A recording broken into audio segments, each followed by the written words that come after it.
মানবতার শত্রু ইসরায়েলকে রুখতে বিশ্ব মুসলিমের ঐক্যের কোনো বিকল্প নেই বললেন আমিরে হিজবুল্লাহ সারসিনা দরবার শরীফের পীর সাহেব আল্লামা শাহ আবু নসর নেসারউদ্দিন আহমদ হুসাইন।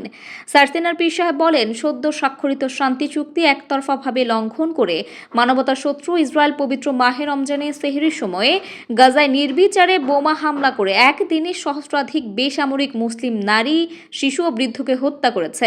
তথাপি বিশ্ব মুসলিম নেতৃবৃন্দের দৃশ্যমান কোনো পদক্ষেপ লক্ষ্য করা যাচ্ছে না। এটা খুবই দুঃখজনক। অথচ বর্তমান মুসলিম বিশ্বের উল্লেখযোগ্য শক্তিধর রাষ্ট্র ইরান, তুরস্ক, কাতার, সৌদি আরব, ইন্দোনেশিয়া, মালয়েশিয়া এবং বাংলাদেশ একজোটে প্রতিবাদ করলে শুধু ভুঁইফোর ইসরায়েল নয়, তাদের ইন্ধনদাতা আমেরিকার মনেও কম্পন সৃষ্টি হতে বাধ্য। তাই মানবতার শত্রু ইসরায়েলকে রুখে দিতে বিশ্ব মুসলিমের ঐক্যের কোনো বিকল্প নেই। বাংলাদেশ জমিয়াতে হিজবুল্লাহর আমির ও সারসিনা দরবার শরীফের গদ্দিনশীন পীর সাহেব আলহাজ হযরত মাওলানা মুফতি শাহ আবু নসর নেসারউদ্দিন আহমদ হুসাইন আরও বলেন, পবিত্র মাহে রমজানের 17 তারিখ বদরে অর্জিত মুসলমানদের মহাবিজয় হয়েছিল। সেদিন সামরিক শক্তিতে নয়, বরং ইমানি বলে বলিয়ান হওয়ার কারণেই বিজয় সাধিত হয়েছিল।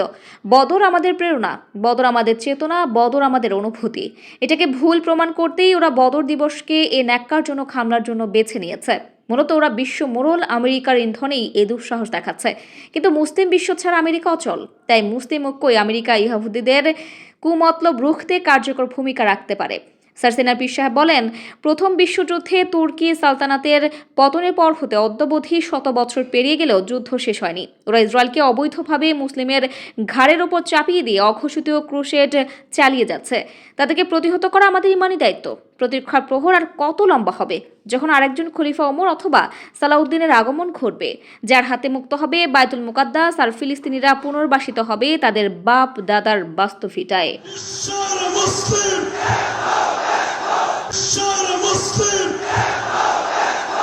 স্বল্প খরচে বিশ্বস্ত ও উন্নত মানের সার্ভিসে উমরা করতে চাইলে কাজী রাকিবের তত্ত্বাবধানে আপনি যেতে পারেন পবিত্র নগরীতে।